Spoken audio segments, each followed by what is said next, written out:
NBA player pa rin ang bagong import ng Converge, pero heto ang totoong dahilan kung bakit di natuloy sa PBA si Dwight Howard. At Lincoln may inamin tungkol kay Chot Reyes sa PBA Finals. Pero bago natin pag-usapan, palike naman ang ating video bilang suporta. Maraming nag-aabang sa pangako ni NBA legend Dwight Howard na maglalaro sa PBA sa paparating na Commissioner's Cup.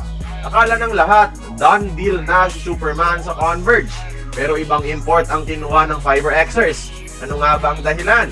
Maliban sa nagpaparinig si Howard sa gustong pagbalik sa Lakers, currently ay nasa isa siyang dancing competition kasi sa Dancing with the Stars sa Amerika, kung saan paligsahan ang mga celebrities sa dance battle. At isa si Dwight Howard sa mga powerhouse na pangalan, kumbaga sa contest.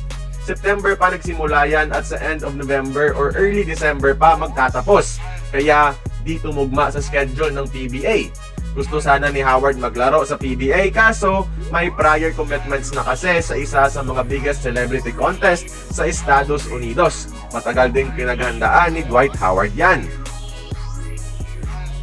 Sa halip, si Chick Diallo ang kinuha ng Converge pamalit kay Howard.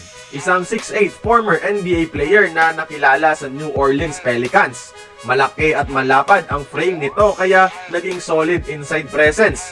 Idagdag mo pa ang athleticism niya. Dissenting role player to sa NBA mga idol with solid contributions. Huling naglaro sa NBA G League at nagkaroon din ng stint sa Japan. 28 years old pa lang so di pa kukulangin sa pangangalabaw at stamina. Sa PBA Finals naman, 2-0 na ang TNT versus Ginebra mga idol sa best of 7 rematch na ito. Walang sagot ang Ginebra kay Rondae Hollis Jefferson. Sa Game 2, ang game plan kasi ng Gin Kings ay patirahin si RHJ sa 3 at pinagbayad sila ng former NBA player. Noong Asian Games kasi, yun din ang game plan ni Coach Tim kontra sa kanya sa Jordan at gumana naman ito. Pero natuto na si Hollis Jefferson mga idol at pinabilib ang Gilas coach. Umamin din si Coach Tim Cone mga idol na na-outclass at na-outcoach siya ngayon ni Chot Reyes sa buong serye. Grabing humility for someone as legendary as Coach Tim Cone. Hindi mayabang, bitter, or whatsoever. Bilib ako sa ganyang class mga idol.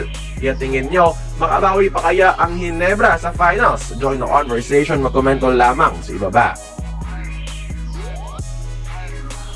Kung nagustuhan mo ang ating video, please like, share, and subscribe. I-follow mo na rin ang ating social media platforms for more exclusive sports content. Until then, this has been Courtside Buckets. See you on the next one.